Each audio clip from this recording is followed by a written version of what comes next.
si Pavlov ya, yang memasangkan antara stimulus terkondisi dengan stimulus tidak berkondisi untuk menghasilkan hasil yang serupa. Jadi stimulus tak berkondisi itu kalau anjing lapar disiapkan makanan, air liur dia keluar kan, itu tak berkondisi ya. Lalu dikondisikan gimana caranya? Bisa nggak sih nggak usah dengan makanan gitu, bisa nggak sih air liur ini keluar? Ternyata bisa. Dalam eksperimennya si Ivan Pavlov itu kan ternyata bisa. Nah, pola kerja ini juga yang digunakan oleh si Watson gitu ya. Jadi ini dilakukan sekitar tahun-tahunnya Pavlov lakukan eksperimen ya, tahun 1920-an. Subjeknya itu adalah anak kecil, usianya 8 bulan. Usia 8 bulan. Namanya Albert gitu ya. Nah inilah si Albert itu ya teman-teman. Manusiawi nggak kalau menurut teman-teman? Dia melakukan eksperimen dia terhadap ya bayi ya 8 bulan ya. Albert. Little Albert, eksperimen Little Albert. Jadi pola kerja yang dilakukan dalam eksperimen persis mirip punyanya Ivan Pavlov. Cuman itu tadi Ivan Pavlov menggunakan anjing dan makanan, dia menggunakan bayi dan apa ya, binatang-binatang yang menjadi kesukaan seperti apa tikus putih kayak kayak begitu ya. Biasanya anak-anak kecil kan suka ya. Dan dia coba lihat dia menggunakan palu dan ada bel besi di belakangnya si Albert gitu ya. Apa reaksinya Albert ya?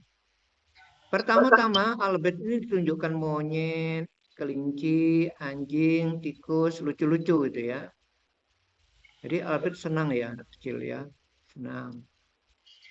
Apa yang terjadi kemudian dilakukan Watson adalah lalu si setiap Albert ini ingin menyentuh hewan-hewan yang tadi dia bikin dia senang, si Watsonnya memukul besi dengan palu yang keras di belakangnya Albert, ya, belakang Albert. Jadi setiap dia menyentuh gitu, dipukulkan besi itu sekeras-kerasnya ya di belakang Albert. Apa yang terjadi kemudian? Albertnya menjadi sangat ketakutan dan dia menangis, ya, dan dia menangis, ya. Lalu berikutnya apa yang terjadi? Ditunjukkan pun tikus yang sama, dia tetap saja ketakutan. Padahal tadi dia senang ya. Ternyata dia menjadi takut setelah dipukulkan itu besi yang di belakang ya. Tapi kemudian Watson itu mengatakan bahwa individu yang berbeda di dalam berperilaku itu sebenarnya adalah karena hasil belajar yang berbeda. Ya. Jadi perilaku individu yang berbeda itu karena hasil belajar yang berbeda katanya dia. Ya, kita lanjut lagi ya. Oke. Di sini tidak selesai sampai di sini sesungguhnya ceritanya, ya. Ceritanya tidak selesai sampai di sini. Ceritanya adalah setelah itu ini juga banyak di dalam tanda kutip digugat oleh para psikolog pada masa itu ya. Sampai juga dikuatkannya sebagai titik dikuatkannya etika penelitian di dalam EPE ya, Asosiasi Psikologi Amerika itu ya. Ini juga salah satunya oleh karena eksperimennya Watson ini ya, eksperimennya Watson.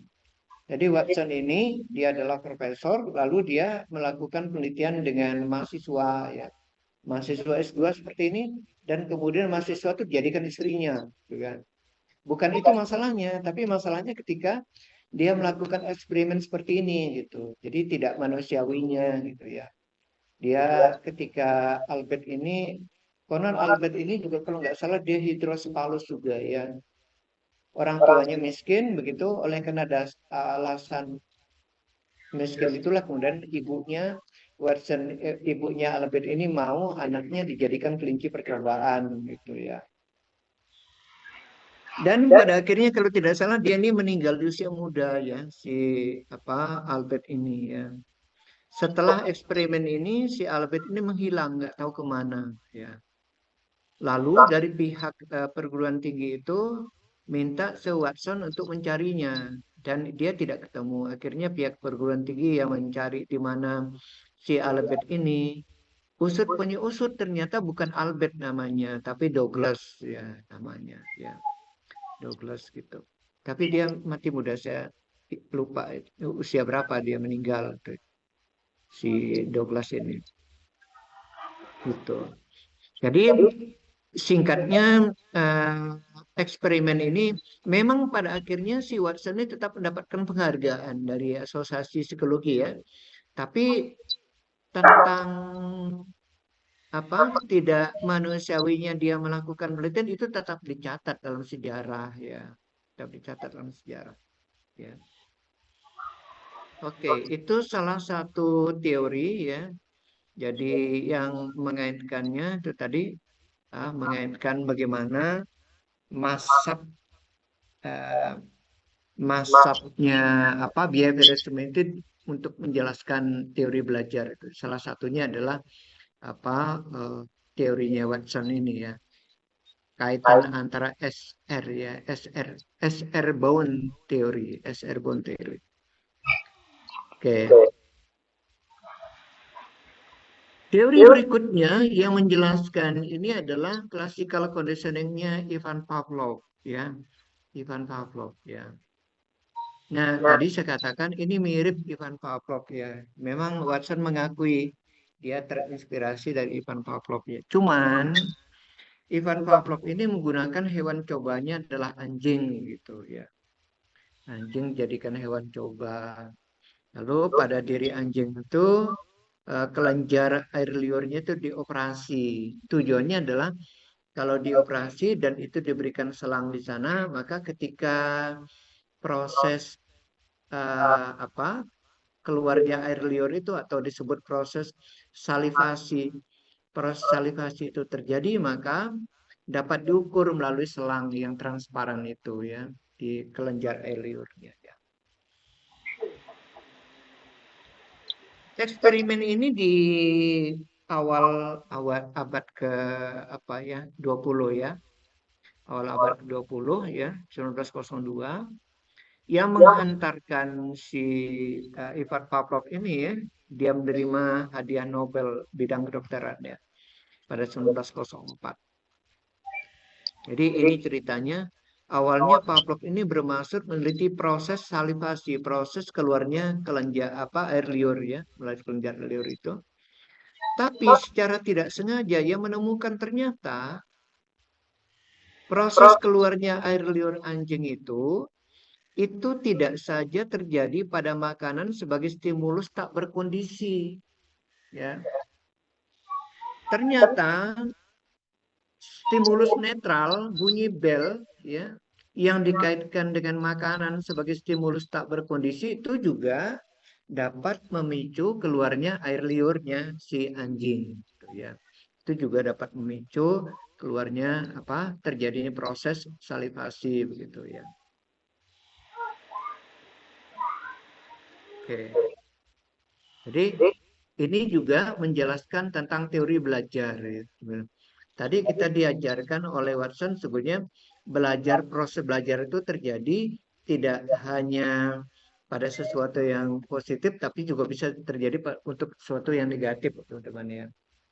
Kenapa kemudian si Albert tadi dia tidak mau lagi menyentuh tikus-tikus putih, padahal awalnya dia senang. Proses belajar itu kan terjadi kan? Proses belajar itu terjadi. Bahkan ketika setelah itu dia dikasih kan dia tetap tidak mau, tetap tidak mau. Dia tetap menangis. Ya.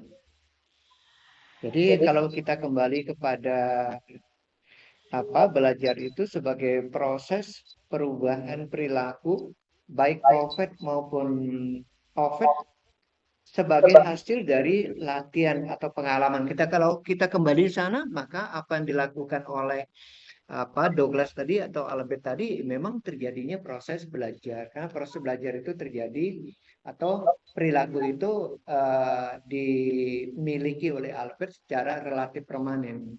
Masih diberikan mainan yang tadinya dia suka, dia tetap saja kemudian tidak mau. Jadi tetap saja menangis. Jadi itu juga menjelaskan bagaimana proses belajar itu terjadi pada Albert. Tadi dikatakan inti daripada teori Watson itu sebenarnya pada SR itu ya, stimulus respon. Demikian juga kalau kita lihat teori belajar dari aspeknya si classical conditioning ini ya, classical conditioning ya. Sesungguhnya teman-teman, istilah classical conditioning ini adalah istilah yang sesungguhnya kan dapat diterjemahkan ke bahasa Indonesia kan sebenarnya ya. Conditioning ini adalah pembiasaan klasikal itu ya klasik ya, pembiasaan klasik ya. Selesai kan ya. Tapi sampai sekarang pun orang tetap mempertahankan istilah ini, classical conditioning ya. Kira-kira kenapa teman-teman? Ya. Kenapa orang tetap mempertahankan padahal kan bisa diterjemahkan ke bahasa Indonesia saja ya. Mudah kan orang memahaminya. Kenapa teman-teman? Oke, salah satu alasannya adalah supaya kemudian orang tetap menghargai ya jasanya Pavlov ya di dalam berteori ya.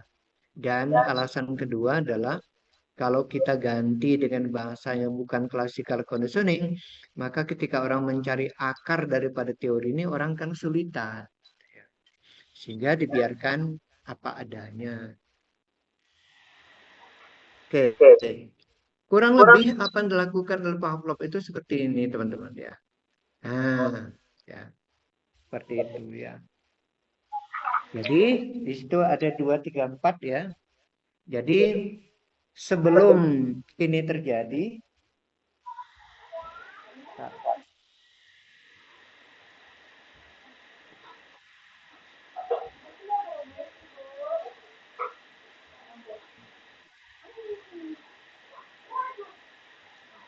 terus saya kok bilang sama dia.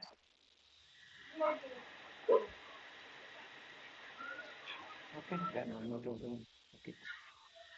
jadi sebelum terjadi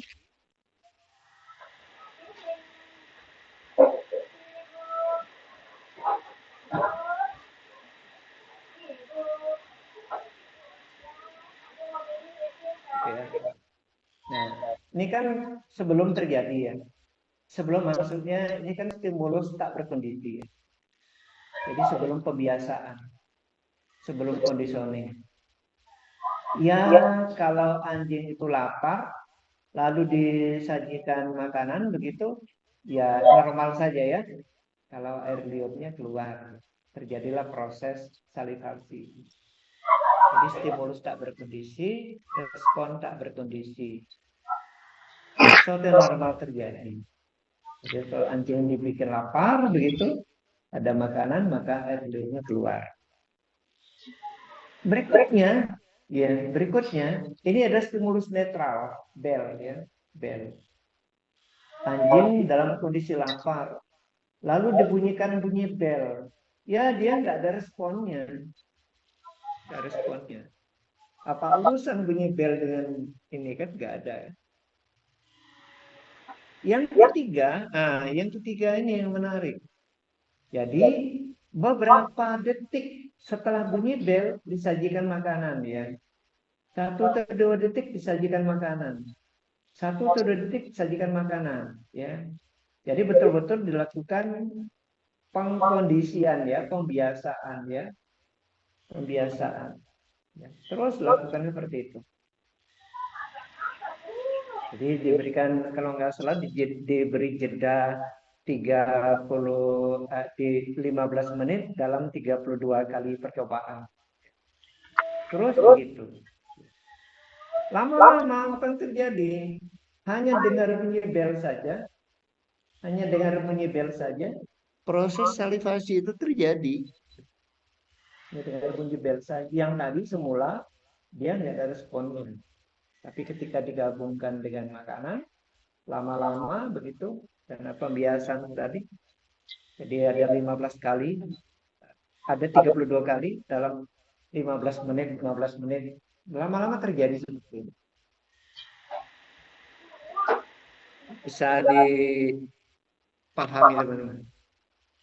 Jadi kalau ya, proses belajar dia menjelaskan kalau manusia pun kalau diberikan berulang-ulang, maka terjadi proses belajar itu. Proses belajar itu. Hanya saja kalau yang disukai itu sering dihilangkan, gitu. Contoh ini sering dihilangkan. Kan udah terjadi nih. Proses salivasi terjadi hanya dengar bunyi bel saja. Dia tidak lagi melihat makanan, dengar bunyi bel saja udah bisa terjadi proses salivasi. Hanya saja kalau ini nanti sering begitu, sering dihapusi lah kira-kira seperti itu ya. Sering dibohongi gitu. Kok bunyi bel saja makanan nggak muncul, kurang lebih seperti itu ya. Kok bunyi bel saja makanan nggak muncul, maka dia akan terjadi proses penghilangan, penghapusan ya, extinction ya, akan terjadi proses penghapusan dan dia bisa kembali lagi ke titik normal lagi. Jadi nggak ngefek gitu kalau dia sering-sering dihapusi, sering-sering dibohongi gitu. Seperti itu. Coba teman-teman bayangkan, andaikan proses belajarnya anjing itu dipindahkan ke manusia. Ayo, andaikan dipindahkan ke manusia. Sama kan, anjing melakukan proses belajar kan itu kan. Kalau pada manusia seperti apa kira-kira teman-teman? Ayo, pada manusia. Ada yang berpendapat? Silakan teman-teman. Umpama manusia gitu.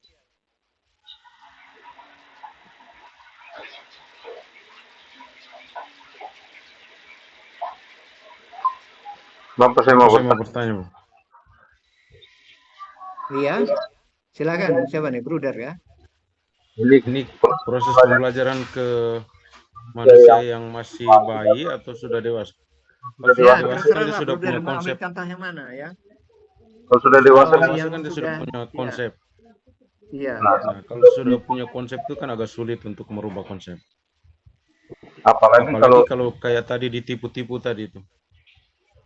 Hmm. Kalau anak-anak anak-anak saja kalau dikasih roti misalnya, lalu setelah lalu itu setelah itu apa apa awalnya kasih roti lalu kemudian ditipu pakai hal hal lain lain terus plus dengan dengan roti misalnya kalau kalau ngikutin, ngikutin ini loh. tapi Tapi setelah itu setelah itu tidak lagi dikasih, kayaknya tidak akan kayaknya punya tidak efek. akan punya efek. Maksudnya Maksudnya efeknya efeknya mungkin sesaat saja, Bu.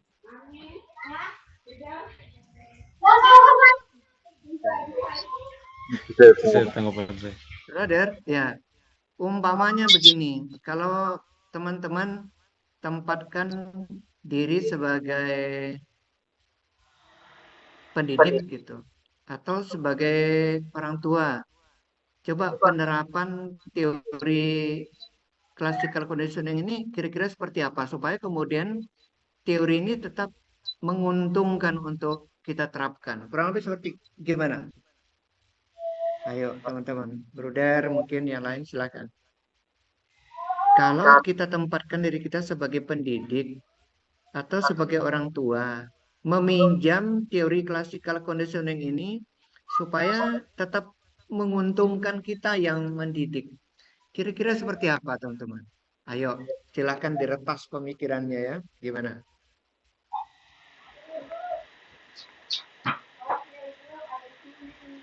Ayo.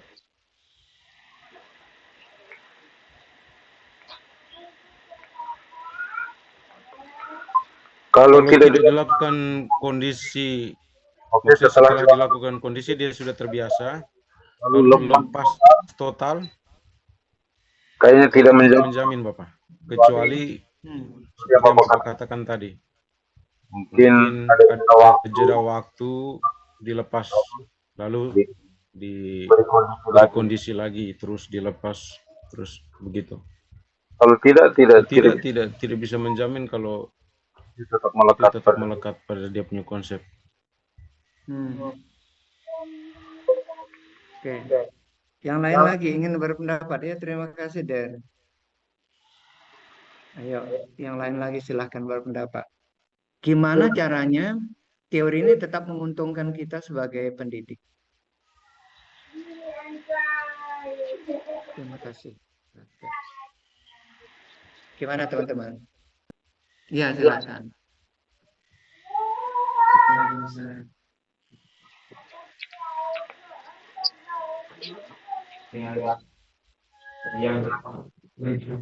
Hmm. Hmm. Di eksperimen yang kedua itu kan yang bunyikan bel tapi tidak ada respon. Hmm. Terus yang ketiga bunyikan bel diiringi dengan memberikan alarm. Itu ada respon dua yang melakukan itu. Terus yang terakhir itu tanpa makanan tapi hanya memberikan bel. Jadi maksudnya respon yang luar biasa. Jadi mungkin di sini kalau dilihat itu sudah terekam di motornya gitu. Kalau bunyi bel itu akan pasti diberikan kemana. Kalau seandainya dengan eksperimen yang dilakukan manusia bisa kalau kita lihat sekarang itu di kalau anak pelajar mendapatkan prestasi yang baik itu akan memberikan misalnya hadiah atau pendidikan itu tidak. Itu mungkin membutuhkan pendidik yang mendadak semangat belajarnya. Tapi lalu ketika apa yang dilakukan misalnya dia setelah mengikuti setelah mendapatkan dia pasti akan belajar terus dengan harapan nanti saya akan sesi lagi dari saya kemudian dari kalau itu tidak dilakukan lagi itu akan berpengaruh pada prestasi dari orang ya dia sudah berusaha karena apa yang sudah dibimbing karena tapi memang apa yang memberikan sesuai dia belajar terus dan mendapatkan prestasi yang baik setelah itu tidak mendapatkan hadiah jadi sangat berpengaruh. Memang menunjukkan bagi yang mendidik kalau caranya dilakukan terus tapi ketika diberhentikan juga akan berpengaruh pada Oke. Kayaknya Bruder juga sama ya mikirnya mungkin sebagian kita. Kita ingin terhadap hal-hal positif pada peserta didik kita ingin terbentuk tidak? Ingin kan? Jawabannya pasti ingin ya, ingin. Tapi sampai ke terbentuk itu gimana sih? Proses kan? Proses itu sampai ke terbentuknya perilaku yang kita inginkan itu proses. Nah, kalau masih dipertanyakan jangan-jangan perlu ditarik ini perilakunya berubah ya jangan ditarik dulu. Berarti belum saatnya untuk kita tarik gitu. Jadi masih membutuhkan perawatan lah kurang lebih seperti itu ya. Sampai ke terbentuknya perilaku itu. Sampai ke terbentuknya perilaku itu. Kalau kita masih menduga, wih bahaya ini. Kalau ini nanti tidak saya berikan reward, saya tidak berikan perlakuan seperti tadi bel dan makanan begitu, dia akan hilang nih extension dari nanti hilang, hapus nih perilaku ini. Berarti kalau kita masih menduga itu, kita masih punya apa ya gambaran atau dugaan atau kekhawatiran perilaku itu masih mungkin berubah, berarti belum terbentuk secara permanen. Yang dimaksud di sini adalah kalau kita sebagai pendidik, entah itu ke siswa, entah itu kita sebagai orang tua mendidik anak, maksudnya ketika perilaku dia sudah terbentuk gitu, apa yang kita lakukan kemudian kita tingkatkan gitu, sesuai dengan tumbuh kembang dia.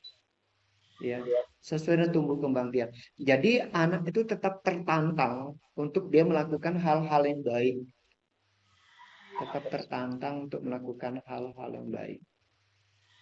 Pendek kata, kalau perilaku dia kita yakini sudah terbentuk gitu, ya kita tambahkan lagi perilaku apa yang kita ingin bentuk dari dia. Sudah terbentuk, kita tingkatkan lagi perilaku apa yang ingin kita uh, terjadi pada diri dia. Jadi cara yang meminjam classical conditioning itu seperti itu gitu.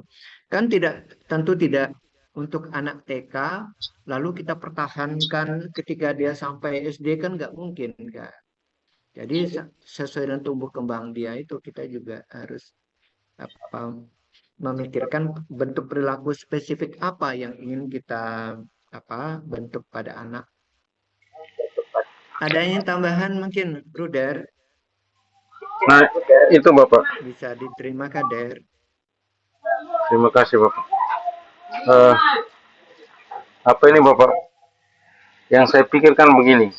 Kalau Belum, ya masih di mute, Der. Der, masih belum dibuka, Der. Suaranya masih belum keluar.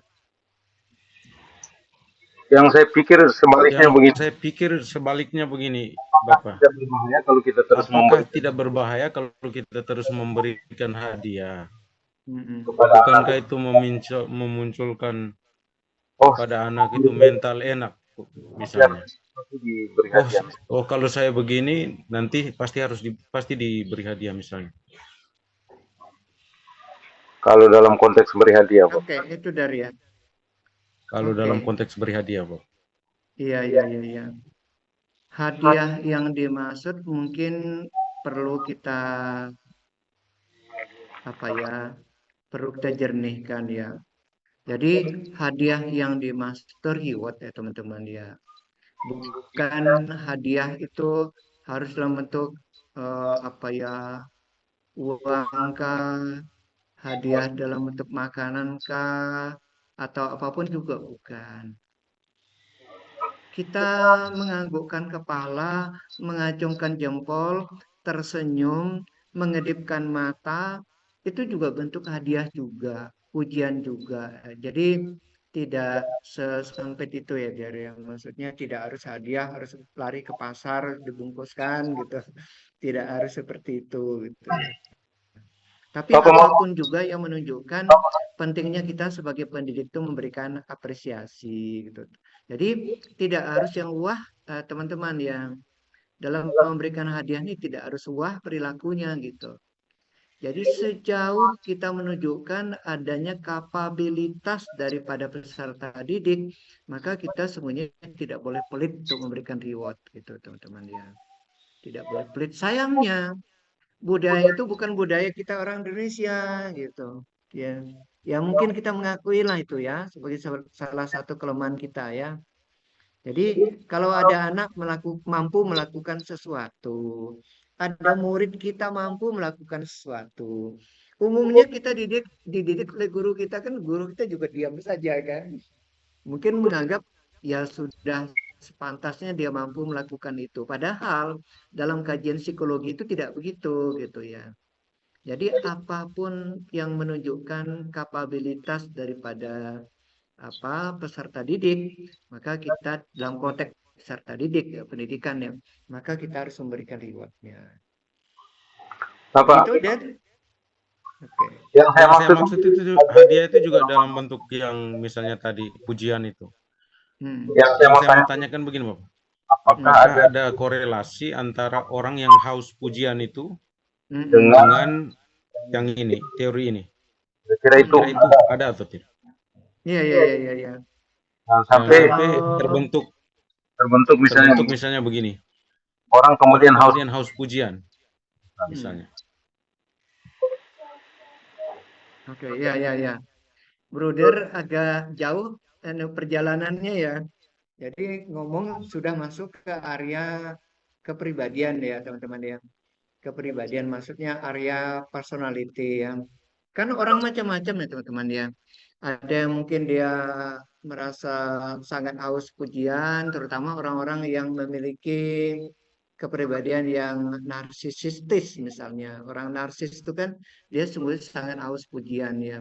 Jadi kalau kita ketemu dengan tipe kepribadian kayak gitu, itu tidak sulit berhadapan orang-orang karena dia sangat membutuhkan pujian. Tapi kan tidak semua orang seperti itu. Tetapi yang pasti universal ya, tidak lari ke aspek pribadian. Kalau pribadian kan artinya kasuistis ya. Tapi kalau yang umum, yang general adalah siapapun kita kan ingin diakui kan sebenarnya kan. Jadi kalau dia ingin kita melakukan apa hal yang baik kan entah itu eksplisit maupun implisit secara terang-terangan maupun secara tersembunyi kita kan butuh dihargai juga sesungguhnya ya. Anak pun begitu, siswa pun begitu gitu. Jadi maka tadi saya katakan sejauh peserta didik menunjukkan kapabilitasnya, maka reward juga seharusnya juga kita berikan gitu. Ya. Jadi itu lepas dari aspek kepribadian. Gitu. Itu dari Terima kasih Terima kasih, Bapak. Bapak. oke. Mas Ignas tadi. Oh sama. Oke. Baik, baik, baik. Ada lagi mungkin teman-teman? Masih Pak. ada? Ya? Iya, dari saya Iya Pak. silakan. Iya silakan. Melanjutkan yang dari Bruder. Jadi Hmm. misalnya nih, karena waktu saya mengajar di SD, itu ada anak yang saya kasih reward misalnya ketika menyanyi dengan tempo yang pas. Dengan tempo misalnya lagu ini temponya cepat, terus lagu yang satunya temponya lambat. Tapi dia maunya kebalik. Yang lambat diinginkan cepat, terus yang terus ada satu anak yang benar-benar mampu melaksanakan teori itu dengan baik. Terus appreciate-nya atau bentuk apresiasinya itu dikasih tepuk tangan dari guru dan juga teman-temannya. Namun ketika minggu berikutnya dia tidak berhasil dengan baik, terus tetap diberi tepuk tangan, dia merasa bahwa apresiasi itu dia menganggap itu sebagai ejekan. Nah itu apa yang terjadi? Maksudnya dengan hal seperti itu gitu Bapak. Apakah maksudnya seperti yang Bapak katakan tadi, apakah reward itu menjadi sebuah condition yang menjadi apa namanya membentuk pola berpikir atau siswa tersebut mampu lebih semangat lagi dalam hal belajar, atau malah seperti yang Bro katakan bahwa dalam tanda kutip terlalu dipuji gitu Bapak. Itu yang mau saya tanyakan. Terima kasih. Baik, baik ya. Teman-teman, kita sedang belajar tentang psikologi pendidikan. Jadi apa yang kita bahas juga seputar area psikologi pendidikan, terutama konteksnya psikologi belajar, teman-teman ya. Termasuk sekarang kita membahas tentang teori-teori belajar ya. Teman-teman gini, apapun juga yang terjadi di kelas itu pengendali utamanya kan adalah kita sebagai guru ya. Kita sebagai pendidik gitu. Jadi andaikan terjadi seperti tadi begitu, tepuk tangannya mungkin ditafsirkan atau diinterpretasikan oleh si subjek ini, oh ini mah bukan ini, lebih berkecenderungan menghina saya nih umpama begitu ya, atau melecehkan saya umpama begitu. Jadi oleh karena kita sebagai pengendali tertinggi proses belajar di kelas itu, kitalah sebagai guru yang meluruskannya gitu. Jadi kitalah yang harus ambil peran gitu supaya seluruh peserta didik kita itu dapat terus berproses. Ingat ya teman-teman ya, peran kita sebagai guru, sebagai pendidik, peran yang paling minimal adalah peran yang memelihara, ya, memaintain daripada motivasi peserta didik. Itu peran kita yang paling minimal. Syukur-syukur sih kalau kita bisa meningkatkan motivasi mereka dalam belajar, semangat mereka dalam belajar, dan seterusnya. Tapi peran kita minimal, kita mempertahankan motivasi mereka dalam belajar. Dengan kata lain, pantanglah bagi kita untuk kita menurunkan motivasi mereka dalam belajar. Memang caranya memang bermacam-macam dan kita bukan malaikat yang serba bisa itu ya. Tentu saja ada kekurangan-kekurangan, tapi kita hendaknya punya pedoman itu ya. Jadi peran kita sebagai pendidik itu adalah peran yang memelihara motivasi mereka dalam belajar. Seperti itu. Ya itu ya teman-teman, saya pernah katakan ke kalian juga, semakin tinggi jenjang pendidikan peserta didik, kalau kita tempatkan kita sebagai guru ya, semakin enak peran guru itu, gitu. Ya kan? Sebaliknya semakin rendah. Semua peran kita, cobalah kita jadi guru TK gitu kan.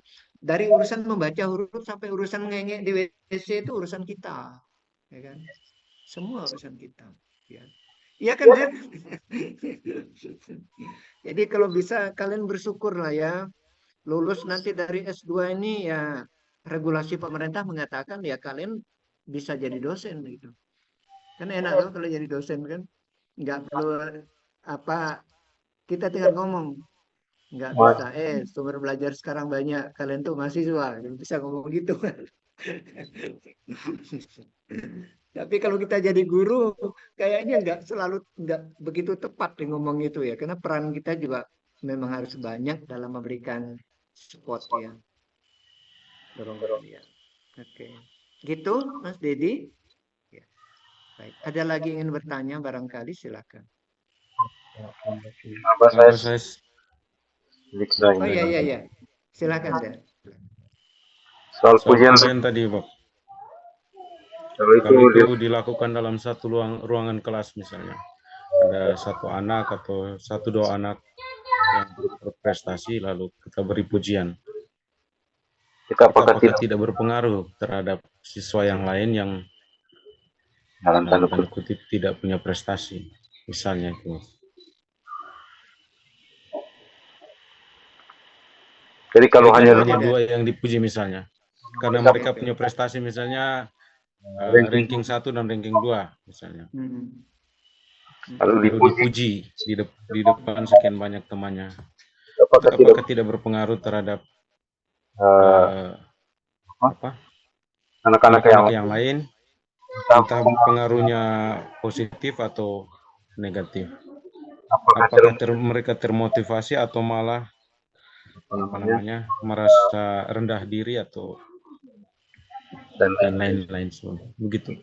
Oke, bagus ya pertanyaannya dari yang teman-teman. Gini, ini pertanyaan yang tidak mudah untuk menjawabnya gitu. Ini pertanyaan sulit untuk menjawabnya teman-teman. Ya. Intinya gini teman-teman. Kita dulu ya, siswa kita pun, orang lain pun, sesungguhnya dia nggak mau dibandingkan, nggak mau gitu, nggak suka lah gitu, nggak suka dibandingkan. Tapi di kelas itu kan sekarang kan dimunculkan lagi ranking-ranking, padahal sesungguhnya di kelas itu setahu saya sudah tidak lagi pakai ranking-ranking ya, tapi tetap harus dimunculkan. Misalnya saya baru-baru ini diundang oleh SMA Negeri 2 Kota Pasuruan ya. Ada 355 orang tua siswa ya. Saya harus ngomong di 2 sesi itu ya karena gedungnya terbatas ya. 355 orang tua ya. Guru mengatakan, waduh Pak, sekarang susah banget, betul susah. UNER, dia menjawab karena saya mengatakan saya lulus dari UNER. UNER itu menentukan Pak. Untuk bisa masuk ke sana tuh kalau di luar 3 besar nggak usah ngomong ke UNER. Jadi kalau SMA ini mau masuk sana itu harus 3 besar. Lah, padahal kita nggak buat ranking katanya. Jadi mau tidak mau kalau begitu kan memang harus dibuat ranking juga ya supaya kemudian memunculkan pemeringkatan untuk membedakan mana yang paling top gitu, kurang lebih begitu, sampai kepada yang siswa biasa-biasa saja. Ya. Jadi pada akhirnya memang harus memunculkan ranking ya. Nah, pertanyaan Bruder tadi, kalau kemudian disebut ranking kayak begitu, kan dalam tanda kutip kan melukai yang lainnya tidak beranking kan. Tadi saya katakan bahwa umumnya manusia kita pun nggak suka dibanding-bandingkan ya. Itu saya katakan tadi ini tidak mudah untuk menjawabnya. Artinya apa? Kalau kita ingin apa dalam hati kita mungkin kita membandingkan ya. Tetapi dalam menyuarakan, menyampaikan, jangan sifat membandingkan. Gimana caranya? Ketika kita menyampaikan hal-hal positif apa yang dimiliki oleh si ranking 1 dan ranking 2 dan seterusnya begitu. Hal-hal positif apa yang membuat mereka tuh bisa seperti itu. Jangan mengatakan itu loh hebat kan, mereka bisa ranking 1, kalian ranking berapa? Jangan yang mengarah kepada perbandingan sosial, social comparison. Jangan mengarahkan sana. Gitu. Kalau yang mengarahkan sana itu tadi itu tidak akan positif gitu, hasilnya justru negatif gitu, justru negatif. Mereka akan merasa apa ya? Akan merasa mengalami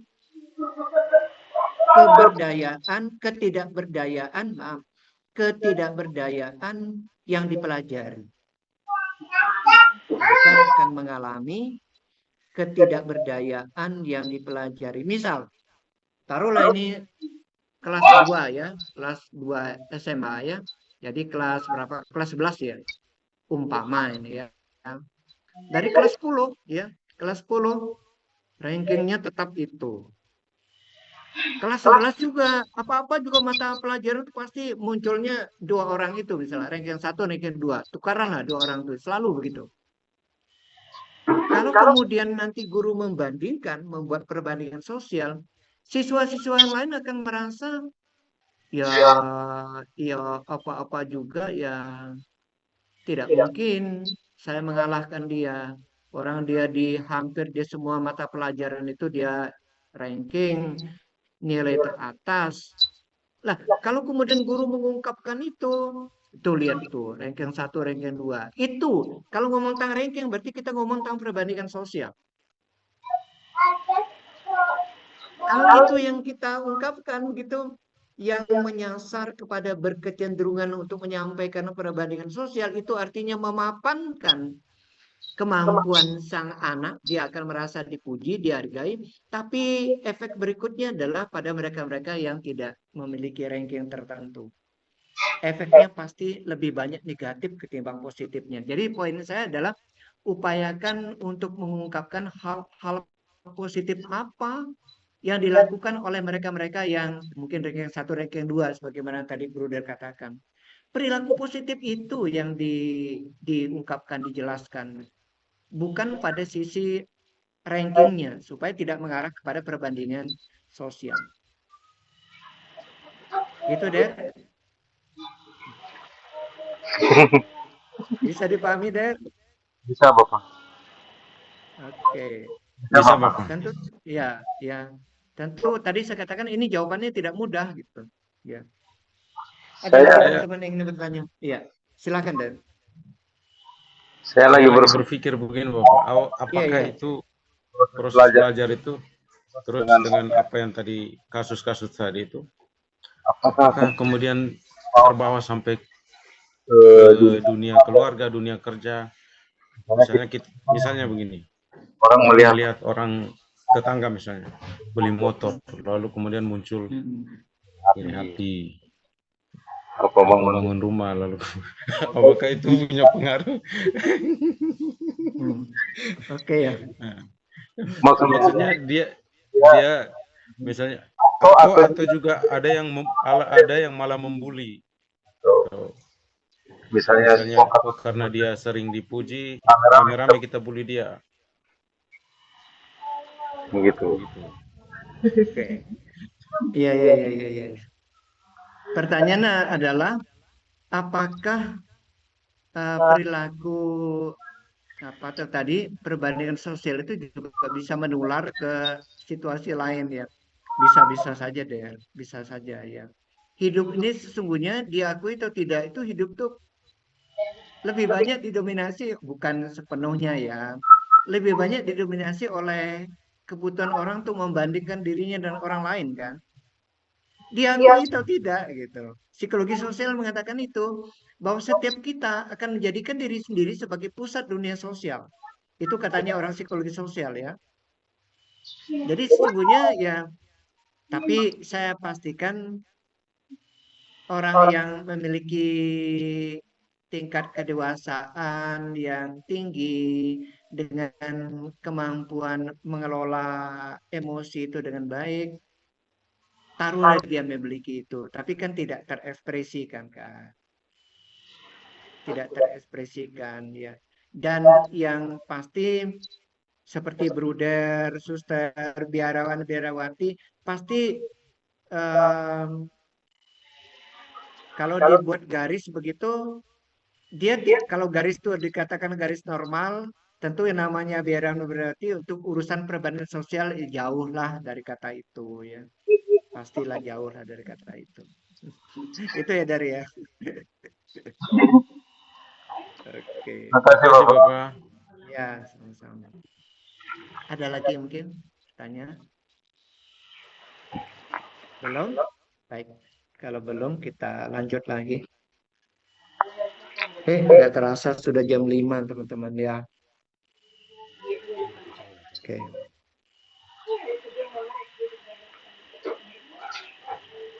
Oke.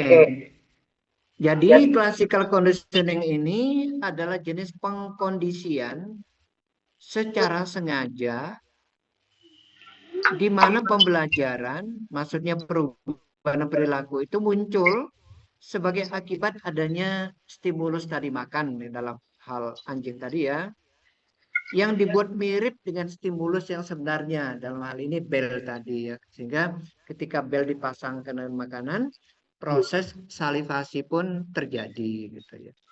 Oke. Kita lanjut lagi ya.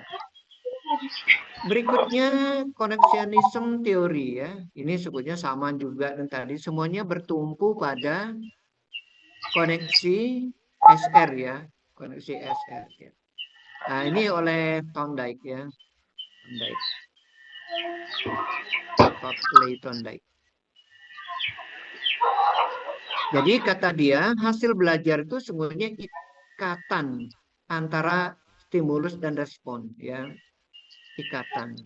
Ada juga yang menyebut ini sebagai trial and error ya, belajar coba-coba begitu. Coba-coba. Hewan cobanya adalah kucing. Hewan cobanya kucing ya. Kucing dimasukkan dalam kotak begitu, depan itu ada makanan. Mula-mula kucing itu mengeong, mencakar, melompat, lari-lari. Tapi ia gagal membuka pintu untuk memperoleh makanan. Coba teman-teman kita belajar dari hewan, kita coba pungut itu ke dalam situasi belajarnya manusia teman-teman ya. Untuk memudahkan kita memahami teori ya. Jadi awalnya kucing tuh nggak ada reaksi. Cuman dengan makanan yang di depan pintu itu. Dia mengeong, mencakar, melompat, lari-lari.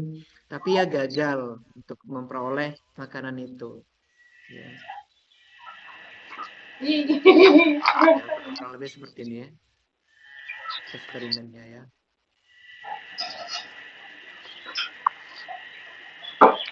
Jangan lari ke kucingnya teman-teman. Tapi pindahkan kejadian kucing ini ke manusia gitu ya. Apa? Apa kowe? Akhirnya apa yang terjadi? Masih ada Entah mulut. bagaimana, kucing ini berhasil menekan pengungkit. Masih ada mulut. Akhirnya terbukalah pintu puzzle box itu, kotak itu tadi ya, tempat si kucing itu. Masih ada mulut. Akhirnya terbuka. Akhirnya terbuka dan dia pun dapat memperoleh ikan yang di depan pintu itu ya. Harus kowe belajar kita. Oke. Eksperimen ini lalu dikenal dengan instrumental conditioning ya. Conditioning karena alat ya.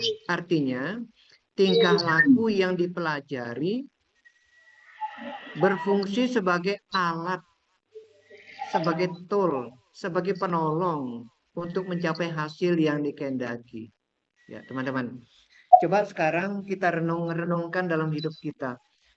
Pernahkah kita belajar dengan cara kucing ini, teman-teman? Pernahkah kita belajar dengan pola belajarnya sang kucing ini, teman-teman? Pada awalnya kita tidak tahu apa-apa gitu, atau tahunya sedikit, ya, atau tahunya sedikit. Boleh tentang kita belajar komputer, misalnya belajar tentang AI, belajar apapun juga, ya teman-teman. Pernah nggak itu kita alami ya? Kita belajar itu trial error gitu. Coba-coba. Lama-lama ternyata, oh gini jalannya ya. Pernah nggak? Ya silakan Mas.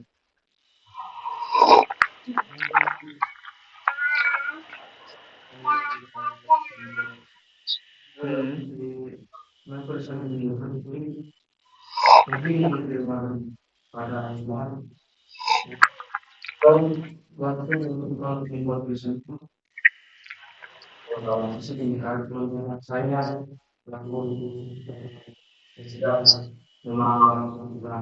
namun saya menunjukkan bahwa saya mendapatkan atau mendapatkan dengan berkenalan karena tulisan itu yang disesat.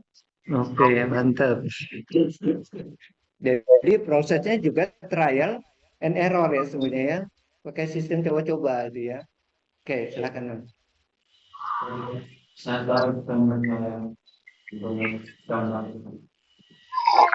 jadi kalau di situ saya juga hidup dalam makanan tadi kalau orang bisa simpan selamat di revisi yang begini dari musim cara untuk menggunakan seperti ini dan itu mungkin di malam itu kan bisa dijelaskan mungkin kita saat mulai pekerjaan apa yang disampaikan itu campaign kita harus kalau kita dari situ sangat dengan cara pertanyaan atau mau tapi saya mendengar kemudian dari langsung ke usaha dari dalam sendiri itu menaruh dengan kalau saya Oke. Punya pengalaman. Silakan lagi yang menambahkan. Sungguhnya di dalam perjalanan kehidupan kita ini kan banyak proses belajar yang kita tempuh secara trial and error kan sebenarnya ya. Banyak yang kita tempuh dengan cara itu ya. Cobalah kita ingat-ingat peristiwa-peristiwa dekat-dekat dengan kita hari-hari ini saja misalnya. Hari-hari ini saja. Ada suatu tantangan manusia abad ini ya. Karena ada kemunculan AI itu. Waduh, ada kemunculan AI itu ya. Apa yang kemudian menjadi tantangan kita? Ternyata AI itu menjawab tergantung prompt. Nah kan, itu kan membuat kita trial error sebenarnya. Ya, ada trial error. Banyaklah dalam contoh kehidupan kita di mana kita belajar sebenarnya trial error sebenarnya ya. Atau dengan bahasa lain John Dewey itu dia mengatakan ini adalah learning by doing gitu ya. Jadi belajar dengan cara melakukan gitu. Ya, belajar cara melakukan. Ada yang menambahkan teman-teman? Punya pengalaman lah gitu ya. Ada yang menambahkan? Saya, Pak. Oh iya. Mas Endra tuh buka mic-nya ya. Mau bicarakan silakan. Baik, saya mungkin sedikit error juga mungkin pemikiran saya Bapak, tapi saya ingin sampaikan begini Bapak. Saya saya tidak setuju dengan apa namanya eksperimen yang dilakukan oleh beliau ini, karena menurut saya kalau dia antara anjing dan kucing ini kalau disamakan dengan manusia, berarti perspektif dan juga pandangan kesimpulan itu akan berbeda. Nah, maksudnya begini Bapak. Kalau kita lihat dari eksperimen itu, instingnya anjing itu, insting yang kucing itu hanyalah makan. Hanyalah makan, mereka tahu hanya makan, tetapi tidak tahu bagaimana untuk prosesnya untuk mendapatkan makan, bahwa nanti di depan tuh ada jerat ataukah seperti kucing tadi. Mereka instingnya mereka hanya tahu di depan itu makan. Ya, saya harus berontak dan begini-begini harus dapat makan, tetapi tidak tahu cara bagaimana membuka pintu dan juga keluar dari hal-hal itu.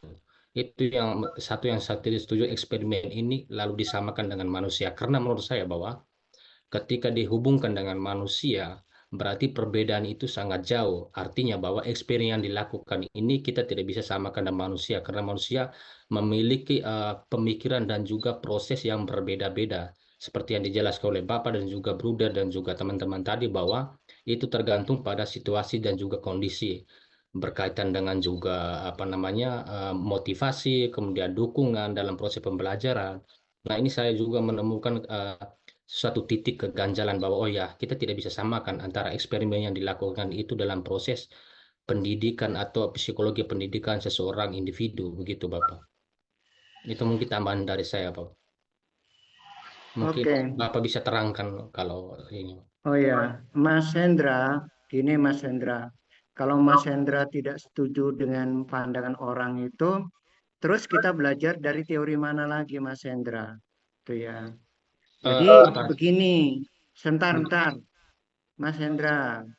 Mas Hendra, orang zaman dulu itu belajar menggunakan hewan-hewan coba itu mengandaikan begini Mas Hendra. Kalau manusia pada hewan itu terjadi proses belajar, apalagi pada Homo sapiens, apalagi pada manusia, begitu Mas Hendra. Jadi bukan kemudian orang pun tahu perbedaan antara kucing dan anjing dengan manusia, Mas Hendra. Tapi itu mengandaikan bahwa satu prinsip dasarnya adalah kalau pada hewan itu terjadi proses belajar, apalagi pada manusia yang memiliki tingkat intelijensi yang tinggi, itu maksudnya. Ya, bukan berarti bahwa manusia dan hewan itu sama cari pemikirannya. Tentu saja beda kognitif, afektif, psikomotornya ya. Gitu Mas Hendra. Ya. Tuh, ada lagi ingin ditanyakan? Apa saya? Iya. Baik, Bapak.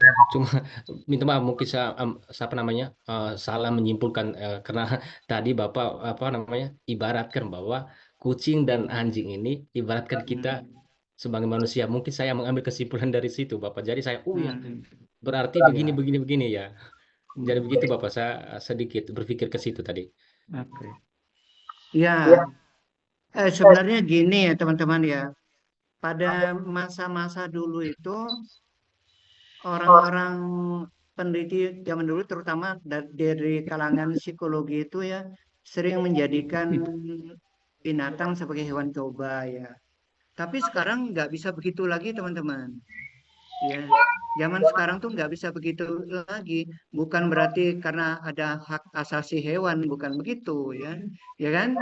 Hak asasi manusia, hak asasi hewan bukan begitu. Karena sesungguhnya untuk menjadi objek penelitian itu kan hewan juga sesungguhnya kalau mereka bisa ngomong juga mereka tidak mau jadikan objek kan sesungguhnya.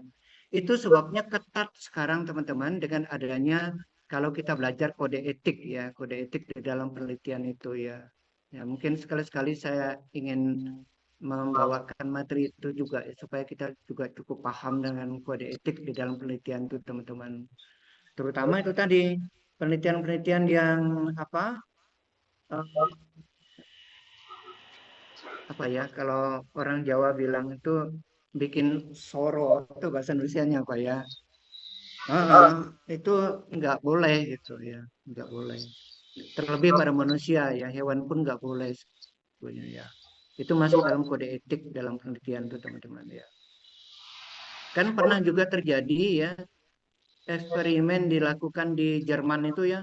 Jadi orang-orang di dalam penguasaan Hitler pada masa itu kan menjadikan objek eksperimen, disuntik dengan air laut gitu kan, macam-macam tuh ya untuk melihat kemampuan daya tahan manusia ya. Itu juga dicatat oleh EPE ya. Jadi memang tidak boleh itu ya. Jadi pada masa-masa dulu memang hewan-hewan ini betul-betul dijadikan sebagai objek penelitian untuk mengetahui ya sampai sejauh mana proses belajar pada hewan, dan dengan cara itu mereka dapat meyakini kalau hewan saja mampu terjadi proses belajar, apalagi manusia yang memiliki tingkat intelijensi yang tinggi. Jadi asumsi yang melandasinya kayak begitu teman-teman. Asumsi dasarnya kayak begitu gitu. Oke ya. Ada lagi ingin bertanya atau ingin sharing teman-teman? Saya mau bertanya Bapak. Iya, silakan. Begini Bapak, kalau sering terjadi error, sering terjadi kesalahan, apakah bukannya tidak membuat dia semakin misalnya pesimis, misalnya atau trauma misalnya, kalau ikut teori? Yang terjadi kesalahan apa, Dad? Peserta didik maksudnya, Dad? Ya, maksudnya itu. Misalnya dalam proses belajar terkait dengan teori ini terus terjadi kesalahan terus-menerus. Itu apakah semakin membuat dia cemas dan merasa pesimis, atau malah sebaliknya? Ya, tugas kita sebagai pendidik tadi saya katakan minimal kita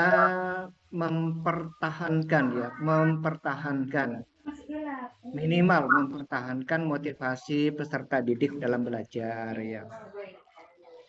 Pertanyaannya adalah, umpama begini Pak, ada seorang siswa salah aja perilakunya, itu perilaku. Nilainya juga rendah juga. Pokoknya umpama diibaratkan barang, ya umpama loh teman-teman. Umpama diibaratkan barang tuh nggak begitu kanggo lah, kira-kira nggak begitu kepake. Jahat sekali ya memberikan perumpamaan kayak gitu ya. Ya. Tadi saya ingin mengatakan gini, dari yang kalau kita mendapat peserta didik kita itu perilakunya salah terus gitu ya, nilainya rendah terus gitu ya, itu umpama ya. Tapi sesungguhnya kebutuhan kita sebagai pendidik itu apa sih? Ayo, kebutuhan kita sebagai pendidik itu apa sih sesungguhnya? Kebutuhan kita kalau dikaitkan konteks belajar loh ya, bukan dikaitkan konteks ekonomi ya, dikaitkan konteks belajar siswa. Kebutuhan kita tuh apa sih?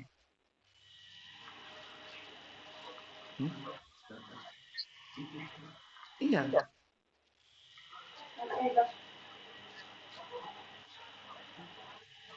Berhasil lagi. Iya, putar itu. Itu kebutuhan kita ya. Dari dia tidak tahu menjadi tahu. Dari dia tidak memiliki welas asih, dia memiliki welas asih. Dari dia tadi tidak berperasaan, dia cukup berperasaan. Dia tidak mampu mikir tingkat tinggi, kita ajarkan mulai dari yang rendah. Itulah kebutuhan kita pendek kata, kita ingin perilakunya berubah. Kemarin kita sudah belajar tentang perilaku itu, bahwa perilaku itu tidak hanya yang COVID, tapi juga COVID. Kan gitu kan. Gitu. Itu kebutuhan kita gitu. Itu kebutuhan kita. Teman-teman, apakah saya tidak pernah mengeluh? Pernah juga sih, jujur ya. Jujur ya. Apa sih saya ingin mengatakan gini teman-teman. Kita belajar di tempat-tempat perguruan tinggi kayak gini. Ya, saya nggak munafik ya. Saya juga pernah belajar, ya teman-teman tahu saya juga pernah belajar di perguruan tinggi negeri ya. Kalau mungkin UNER itu dikatakan ya cukup papan atas lah ya. Kalau teman-teman melihat peringkat perguruan tinggi Airlangga di mana saya pernah dari S2, S3 saya di sana, itu mungkin teman-teman bisa tahu sendiri ya. Ketika kita belajar di perguruan tinggi kayak begini dengan perguruan tinggi yang semuanya sudah terseleksi, beda teman-teman. Bukan lagi beda, mungkin ya lumayan lah itu berbedanya ya.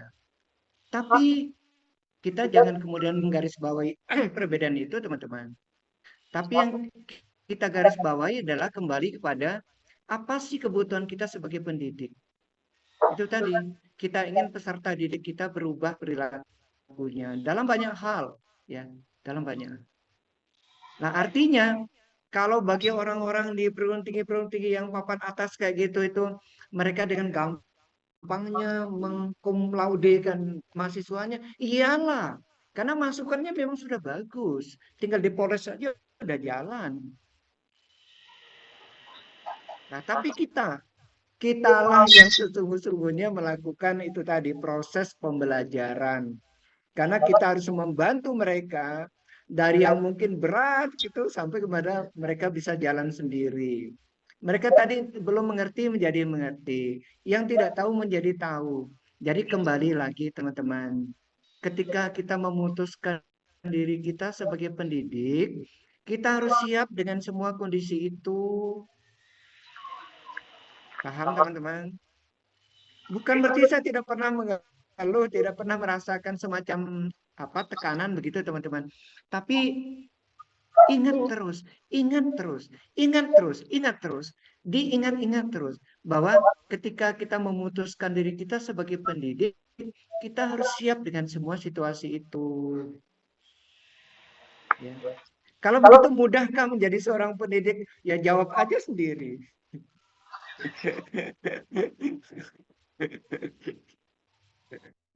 Jawab aja sendiri. Itu teman-teman ya. Tapi boleh saya meminjam ilmu teman-teman yang sudah dari S1-nya mengambil bidang teologi ya, mengambil bidang pastoral ya. Hal yang juga saya belajar ya dari teman-teman ya, dari kalian sebagai murid-murid saya ya. Saya belajar dari kalian ya.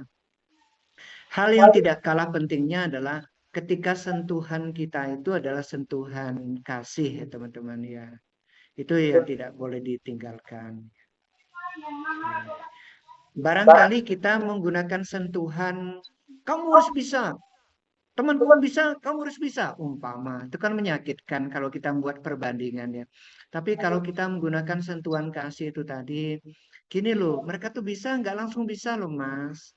Mereka tuh bisa tuh karena mereka belajar di gigi. Pertama-tama ya seperti mas juga, nggak langsung bisa, sulit juga. Itu kan ada semacam bangunan positif yang dapat ditatap oleh peserta didik kita, teman-teman. Jadi tidak sekedar untuk menyalah-nyalahkan oleh karena kekurangan dia, begitu.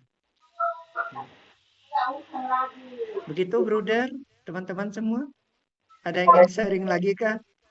Saya tidak hanya mengajar saja, teman-teman, saya juga belajar dari kalian semua. Ya.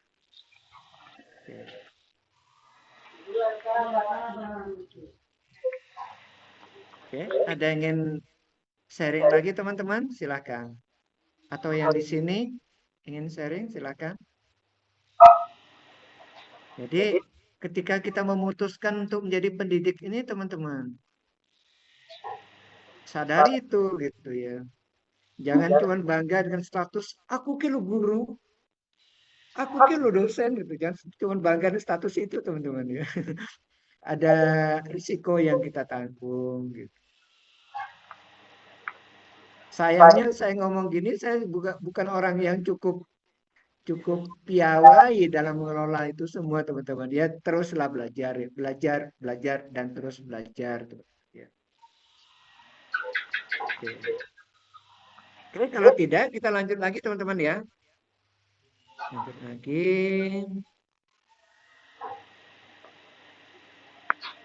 Menurut Tandai ini, dasar dari belajar itu sebenarnya trial and error itu ya. Trial and error itu ya. Sistem coba-coba. Nah, dari eksperimennya inilah kemudian Thorndike itu mengeluarkan hukum belajar, teman-teman ya. Hukum belajar. Ya. Hukum belajar. Hukum yang pertama, ya, ini yang sebut sebagai hukum kesiapan. Hukum kesiapan. Maksudnya, jika individu itu siap, jika peserta didik kita siap, dan dia dapat melaksanakan kesiapan itu, maka dia akan puas. Benar gak sih teman-teman? Jadi hukum kesiapannya Thorndike ini berbunyi, kalau individu itu siap, dan dia dapat melaksanakan kesiapan itu, dapat menunjukkan kesiapan itu, mewujudkan kesiapan itu, maka dia akan puas. Ya apa enggak? Ya puas ya. Ya. Sebaliknya ya, jika organisme itu siap, tapi ia tidak dapat melaksanakan, maka dia akan kecewa. Dia akan kecewa. Ya. Dan jika organisme atau peserta didik kita itu tidak siap, lalu dia dipaksa untuk melaksanakan, maka dia itu akan merasa ya tidak puas ya, timbul keadaan yang tidak memuaskan ya, karena dia dalam kondisi terpaksa. Ayo teman-teman, kita pindahkan pemahaman kita di dalam belajar teman-teman ya. Taruhlah kita sekarang semuanya menjadi guru teman-teman ya. Taruhlah kita semua sekarang menjadi guru ya. Jika siswa kita siap dan ia dapat melaksanakan kesiapan itu, dia akan puas. Jika dia siap, tapi dia tidak memiliki ruang, tidak memiliki kesempatan, tidak memiliki peluang untuk melaksanakan kesiapan itu, dia akan kecewa. Sementara jika siswa kita tidak siap, kita paksa, maka timbul kondisi yang tidak memuaskan. Ya. Benar nggak sih teman-teman? Benar apa enggak tuh kayak gitu? Kan tadi saya bilang, sekarang kita tempatkan umpama kita sebagai seorang pendidik, sebagai orang guru begitu.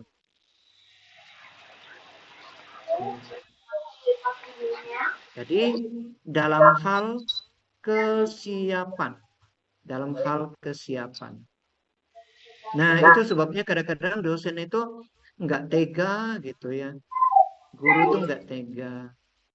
Bu, kisi-kisi bu, itu kan. Kadang-kadang kan sebagai guru kan nggak tega tuh ya. Kembali ke urusan kesiapan ini kita mikir, iya ya kasihan juga ya. Ya sudahlah supaya dia tuh merasa puas gitu, kita kasih kisi-kisi separuh misalnya kayak begitu. Nah itu dalam konteks itu teman-teman ya, sekalipun itu tidak sangat mendidik gitu. Ya. Oke ya. Sekarang kita lanjut ke hukum yang kedua ya, hukum yang kedua.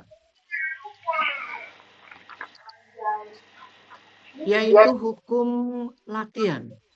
Hukum latihan. Jadi hukum latihan ini dipilah menjadi dua ya. Satu, hukum digunakan menyatakan bahwa hubungan antara SR, stimulus respon itu kuat kalau sering latihan atau sering digunakan. Ya enggak sih teman-teman? Kalau dilihat dari hukum digunakan, hukum latihan ya, hukum latihan. Kalau kemudian sering digunakan, itu artinya hubungan antara stimulus dan respon itu semakin kuat. Ya, karena sering digunakan.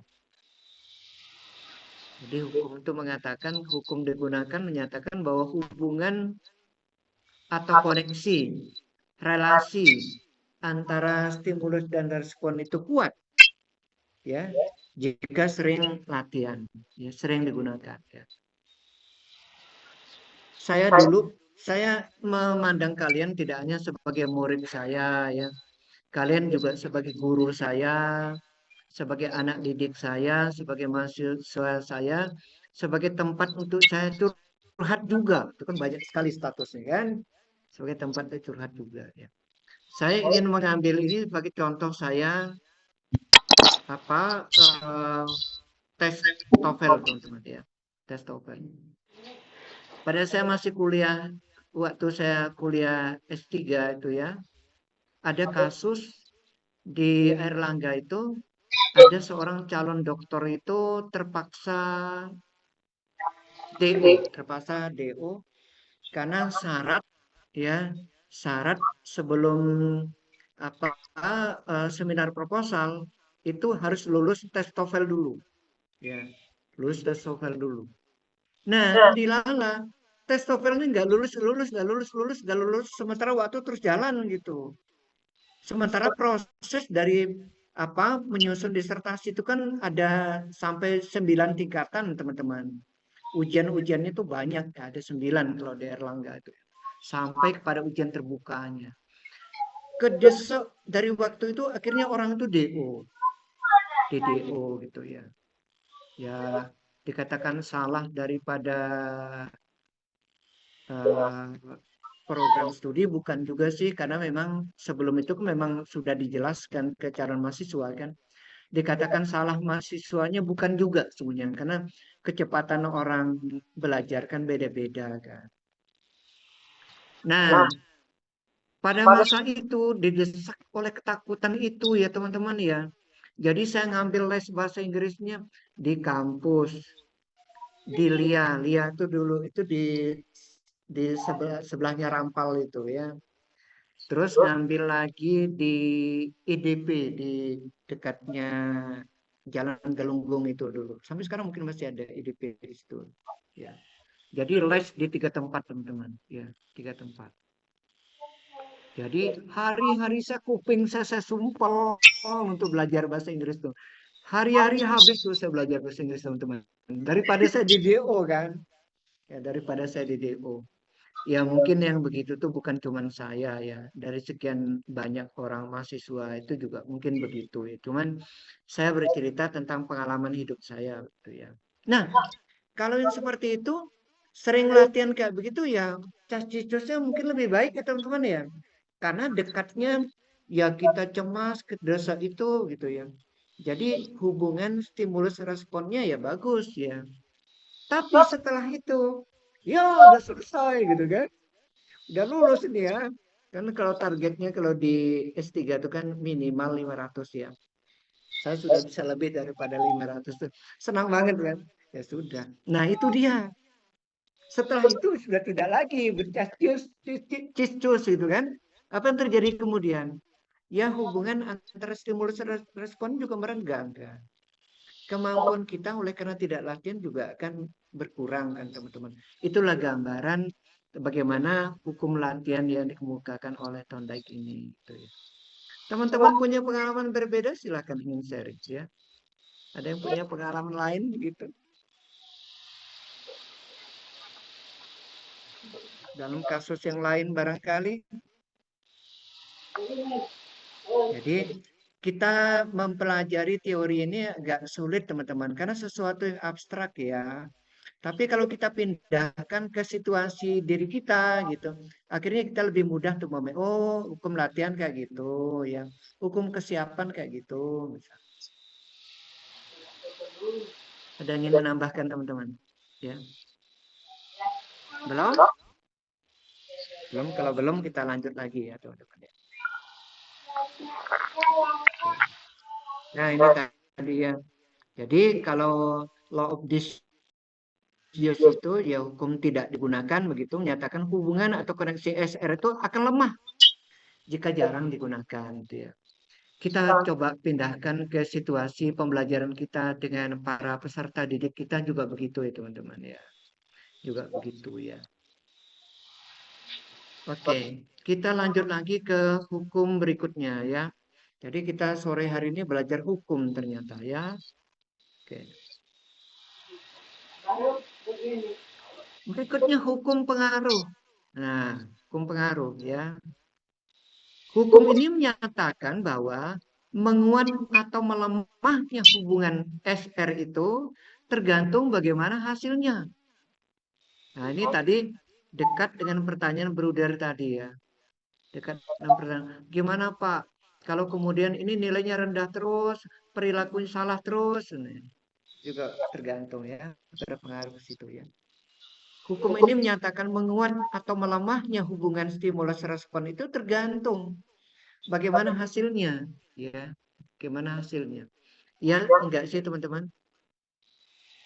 Ya apa enggak? Jadi menguat atau melemahnya hubungan SR itu juga tergantung pada hasilnya, ya.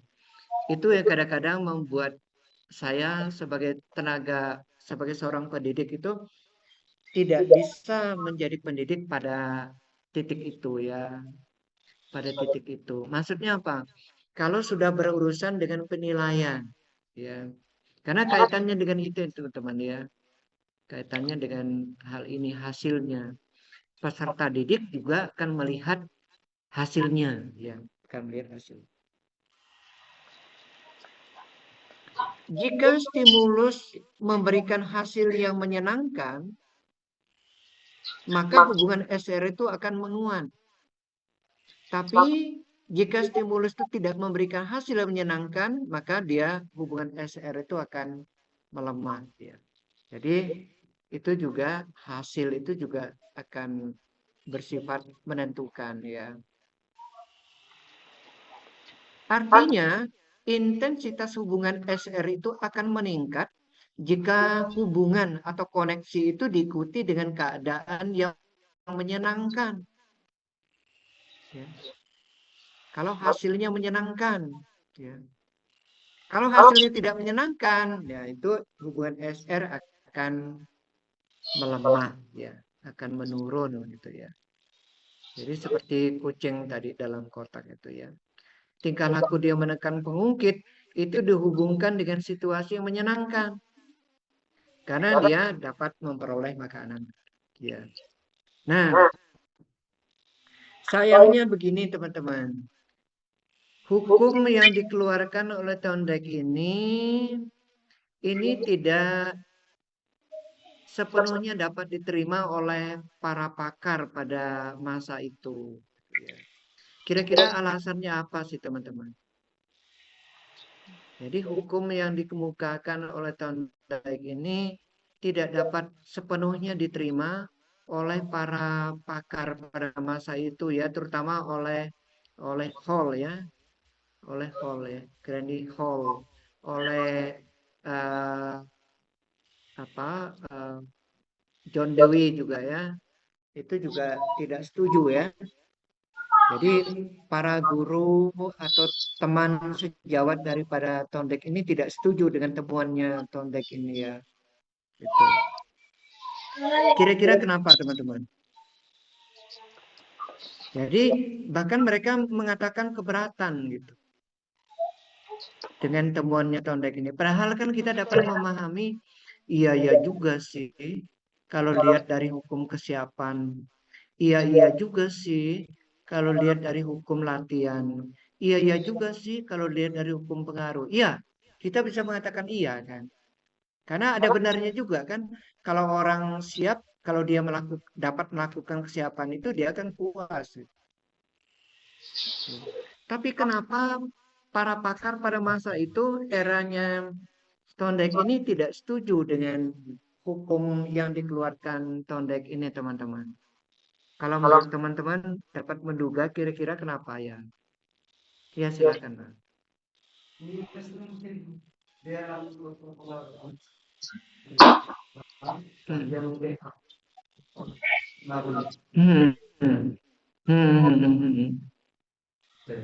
Oke. Dari sisi urutan mungkin ya. Ya, oke. Ada lagi yang menambahkan teman-teman? Kenapa pada masa itu tidak disetujui oleh para pakar pada masa itu ya, terutama di Amerika ya. Ayo teman-teman, ada yang ingin menduga ya? Ya, nggak ada? Oke, waktu kita udah habis ya. Oke teman-teman, masalahnya gini teman-teman. Hukum ini muncul atau kaidah-kaidah hasil belajar ini dalam belajar ini muncul ini dalam situasi eksperimen, teman. Dalam situasi penelitian ya, eksperimen ya. Sementara perilaku manusia kan tidak semuanya dikendalikan oleh penelitian, oleh eksperimen kan teman-teman. Kalau orang melakukan eksperimen kan, sebagaimana kita ketahui, ada kelompok yang dikendalikan, ya, yang disebut sebagai kelompok eksperimen, ada kelompok kontrol, ya. Jadi semua harus sesuai dengan desain eksperimen itu, gitu. Sementara perilaku manusia itu terjadi dalam situasi yang alamiah, gitu ya. Nah, itu yang kemudian diprotes oleh para pakar pada masa itu, gitu ya. Jadi mereka tidak setuju dengan temuannya Thorndike ini. Meskipun demikian, sampai hari ini apa yang dimukakan oleh Thorndike ini juga disebut-sebut di dalam teori-teori belajar, teman-teman ya.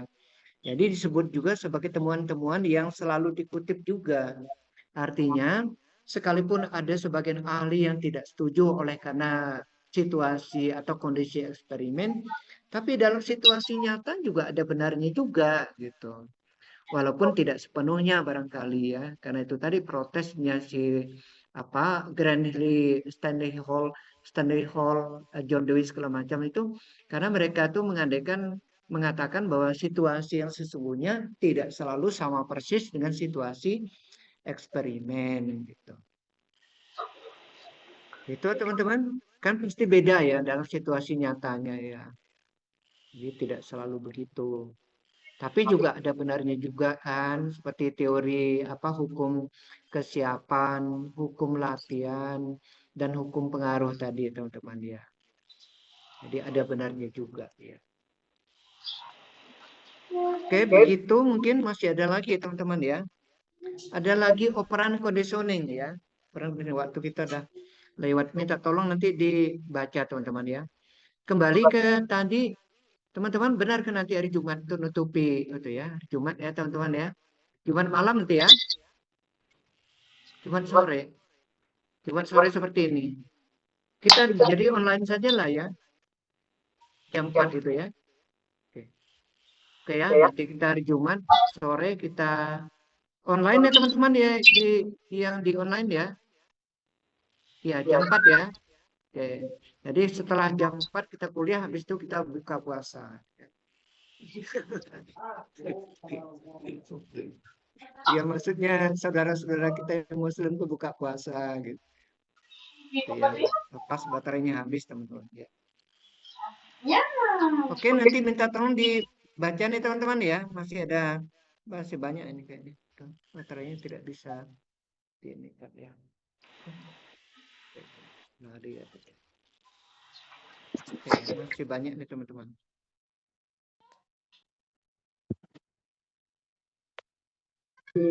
Materi berikutnya kita bukan itu.